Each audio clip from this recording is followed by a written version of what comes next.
இந்த உடற்பயிற்சி எக்ஸசைசஸ் அப்படின்லாம் சொல்லும்போது நான் என்ன நினைக்கிறேன்னா 20 வயசுல ஸ்ரேயா மாதிரி 30 வயசுல சூர்யா மாதிரி இருக்கிறது ஒரு பெரிய விஷயம் கிடையாது. 70 வயசுல ஹேமமாலினி மாதிரி 80 வயசுல அமிதாப் பச்சன் மாதிரி இருக்கணும்னா அதுக்கு எஃபர்ட் போடணும். இப்போல்லாம் ஆனால் ஒரு 40க்கு மேலேயே நிறைய பேர் வந்து ஹெல்த் கான்ஷியஸ் ஆகிடுறாங்க. ஏதாவது ஒரு வகையில் எக்ஸசைசஸ் பண்ணுறாங்க. அதே நேரத்தில் நிறைய பேர் எனக்கு வீட்டு வேலையே நிறைய இருக்குது, அதே எனக்கு எக்ஸசைசஸ் தான் சொல்லுவாங்க. இல்லை நான் ஒல்லியாக இருக்கேன், எனக்கு ஒன்றும் தேவையில்லை அப்படின்னு நினைப்பாங்க. என்ன ஆனால் கேள்விப்படுறோன்னா, உடம்பு ஹெல்த்தியாக இருக்கணும்னா, நம்ம ஆக்டிவ் லைஃப் லீட் பண்ணோன்னா பிரத்யேகமாக எக்ஸசைஸுக்குன்னு தினசரி நாம் டைம் ஒதுக்கணும். வணக்கம், நான் உங்கள் ஃபிட்னஸ் கோச் விஜய். நம்ம இன்னைக்கு ரொம்ப சிம்பிளஸ்டாக சிட்டிங்கில் இருக்க பேசிக் மூமெண்ட் சீரீஸ் பற்றி பார்க்க போகிறோம். ரொம்ப சிம்பிளாக உட்காந்துட்டு இருக்கும்போதோ, ஒருவேளை நீங்கள் டிவி பார்த்துட்டு இருக்கும்போதோ ஒரு ஈஸியஸ்ட் எக்ஸசைஸ் சீரீஸ் நான் சொல்ல போகிறேன். இந்த எக்ஸசைஸ் எல்லாத்தையும் ரொம்ப ரிலாக்ஸ்டாக ஜென்டலாக நம்ம கால் பாதத்துலேருந்து ஆரம்பிக்க போகிறோம். நான் உங்களுக்கு ஒரு பயிற்சியாக நானும் பண்ணுறேன். அதை 10 முறையோ 15 முறையோ உங்களுக்கு எத்தனை நம்பர் தேவைப்படுதோ அதை ரொம்ப சிம்பிளாக நீங்கள் பண்ணிக்க முடியும். டோல இருந்து ஸ்டார்ட் பண்ண போகிறோம். காலை வந்து 90 டிகிரி நல்லா உட்காந்துட்டு உங்களுடைய டோஸை முன்னாடி ரைஸ் பண்ணுறீங்க. எங்கள் கால் பாதத்தை மட்டும் ரைஸ் பண்ணுறீங்க. ஒரு 10 முறை ரைஸ் பண்ணிவிட்டு அப்புறம் குதிக்காலை தூக்குறது. 2வது பயிற்சி குதிக்காலை தூக்குறது. குதிக்காலை பொறுமையாக தூக்குறது. இது நீங்கள் பண்ணும்போது நான் இன்னும் கொஞ்சம் லேட்டரல் வியூவில் காட்டணும்னா டோ ரைஸ், இது குதிக்காலை தூக்குறது. 3வது பயிற்சி உங்களுடைய முட்டிகளுக்கான பயிற்சி. ஸோ உங்கள் காலை நீட்டுறீங்க. உங்களால் எவ்வளோ தூரம் முடியுதோ நீட்டணும். ரைட்டுங்களா? ஸ்டார்ட் பண்ணலாமா? இந்த காலை நீட்டும் போது மூச்சை விடுறீங்க. Breathe out, breathe in, breathe out, breathe in, breathe out, breathe in. இதை ஒரு 10 முறை பண்ணிட்டீங்கன்னா அடுத்த கால் பக்கம் போகிறோம். 1 2 3. அடுத்தது இடுப்பு. ஆங்கிள் முடிச்சிருக்கோம், முட்டி முடிச்சிருக்கோம், ஒரு இடுப்பு செக்மெண்ட்டுக்கு போகிறோம். கால்களை உயர்த்துறீங்க. சும்மா நம்ம காலை லிஃப்ட் அப் பண்ணி மார்ச்சிங் பண்ணுற மாதிரி, இது சீட்டட் மார்ச்சிங் அப்படின்னு சொல்கிறோம். கால்களை உயர்த்த முயற்சி பண்ணுறோம். ஸோ இந்த இடுப்பு ரீஜனில் இருக்க பயிற்சிக்காக. அடுத்த பயிற்சி இதனோட ரிவர்ஸ், மேலேருந்து கீழே. இந்த ஹிப்பை கீழேருந்து மேலே பண்ணிட்டோம். இப்போ அடுத்த பயிற்சி மேலேருந்து கீழே. கையை இந்த மாதிரி வச்சுக்கலாம். ஆக்சுவலாக கையை வச்சுட்டு பெண்ட் ஃபார்வர்ட் பண்ணுங்க, கம் பேக் பண்ணுங்க.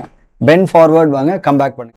ஒருவேளை இதில் குனிஞ்சு நிமிடுறதுல உங்களுக்கு திருப்பி எந்திரிக்கிறது கஷ்டமாக இருந்துச்சுன்னா மட்டும் உங்கள் கைகளை இந்த இடுப்பு இந்த முட்டி ஜாயிண்ட்ல வச்சுட்டு நீங்கள் பொறுமையாக இனேல் எக்ஸேல் பண்ணி பண்ண முடியும். கீழே பெண்ட் பண்ணி எல்போ மடக்கிறேன், அதுக்கப்புறம் மேலே தூக்குறேன். எவ்வளோ முடியுமோ போங்க. ஏன்னா பிகாஸ் இன்கேஸ் உங்களால் முடியலனா மட்டும் இந்த கை வச்சுக்கலாம். அப்படின்னா you can proceed without touching the arm. அடுத்த பகுதி இந்த ஸ்பைனுக்கு ரொட்டேஷன் சீரிஸ் சொல்கிறேன். கைகளை இப்படி லாக் பண்ணி வச்சுக்கிறோம். ஸ்பைன் ரொட்டேஷனுக்கு போகிறோம். கைகளை இப்படி வச்சுக்கிறோம். அப்படி திரும்புறீங்க, கம் பேக். அப்படி திரும்புறீங்க, கம் பேக். ஜென்ட்லி ரொட்டேட் பண்ணுங்க. ரைட். அடுத்து ஷோல்டர் எக்ஸசைஸ். ஷோல்டர் ரொம்ப சிம்பிளாக ரொட்டேஷன். உங்கள் கைகளை ரொட்டேட் பண்ணுறோம். ஏன்னா அவங்க பாருங்க, ஆங்கிள் ஜாயிண்ட் முடிச்சிட்டோம், முட்டி முடிச்சிருக்கோம், ஹிப் ஜாயிண்ட் முடிச்சிருக்கோம், ஸ்பைன் முடிச்சிருக்கோம், அதுக்கப்புறம் ஷோல்டர். பார்த்தீங்கன்னா எல்லா ஜாயிண்ட்டும் முடிச்சுட்டே வரும். ஸோ இது உங்களுக்கு ஞாபகம் இருக்கும். இது ஃபார்வர்ட் ரொட்டேஷன். சிம்பிளாக ஒரு ஃபார்வர்ட் ரொட்டேஷன் ஒரு 5 முறை. அப்புறம் பேக்வேர்ட் ரொட்டேஷன். அதுக்கப்புறம் எல்போக்கு கையை இந்த மாதிரி கையை கீழே விட்டுருக்கேன். Touch the shoulder, relax. Touch the shoulder, relax. Touch the shoulder, relax. இது ஒரு எல்லா பயிற்சியும் நீங்கள் பண்ணும்போது மூச்சை இனேல் எக்ஸேல் பண்ணுறது, ரிலாக்ஸ்டாக பண்ணுறது. டக்குன்னு அப்படி உதற மாதிரி கீழே விட்டீங்க அப்படின்னாக்கா உங்களுக்கு வலி வந்துடும். அதனால கொஞ்சம் ஃபர்மாக ரிலாக்ஸ்டாக அந்த கண்ட்ரோலோட பண்ண ட்ரை பண்ணுங்க. கடைசி இப்போ ஜாயிண்ட் பார்த்தீங்கன்னா ரிஸ்ட். இந்த wrist joint, angle joint activation ரொம்ப முக்கியம். உடம்புடைய தொலைதூர புள்ளியை ஆக்டிவேட் பண்ணுறது ரொம்ப முக்கியம். ஏன்னா நம்ம கையில் தானே நிறைய வேலை செய்வோம். பிசைகிறதா இருந்தாலும் சரி, இல்லை ஒரு பென் பிடிச்சி கையெழுத்து போடுறோம். இந்த மாதிரி விஷயங்களுக்குலாம் ரொம்ப முக்கியமான ஜாயிண்ட்டு. கைகளை முன்னாடி நீட்டி வச்சுக்கிறேன். நீங்கள் வா அப்படின்னு கூப்பிடுவீங்களா, அந்த மாதிரி வாங்க, ஸ்டாப் பண்ணுங்க, வாங்க அப்படின்ற மாதிரி. ஸோ இது கம்ப்ளீட்டாக ரிஸ்ட் ஜாயிண்ட்டை ஆக்டிவேட் பண்ணுறது. ஒருவேளை உங்களுக்கு வலி இருந்துச்சுன்னா ஒரு கை தனியாகவும் பண்ணுறது அலோவ் பண்ணுறேன் ஆக்சுவலாக. அப்படி நீங்கள் கீழே தொங்க விட்டு பண்ணலாம், இல்லை கைகளை மேலே உயர்த்தி பண்ணலாம். இது ரொம்ப simplest exercise. Last joint to finish with this your neck joint. உங்கள் நெக் ஜாயிண்ட். கடைசி எக்ஸசைஸ் 2 எக்ஸசைஸ் ஆட் பண்ண போகிறோம். அதோட இந்த அமர்ந்து பண்ணுற சீரீஸ் எக்ஸசைஸ் முடியுது. Up and down, up and down, சின்ன அப் அண்ட் டவுன்.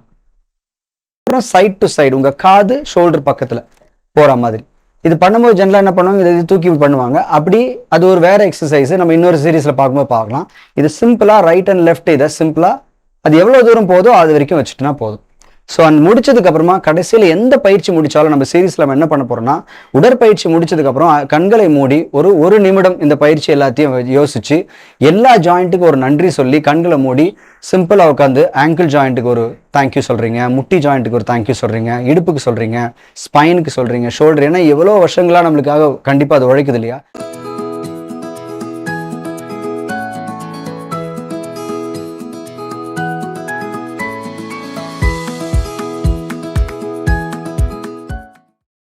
கட்டாயமா நிறைய பேர் கூட ஷேர் பண்ணுங்க அண்ட் சப்ஸ்கிரைப் பண்ணுங்க. அப்பதான் பூர்ண சக்தி வீடியோஸை மிஸ் பண்ணாம பார்க்க முடியும்.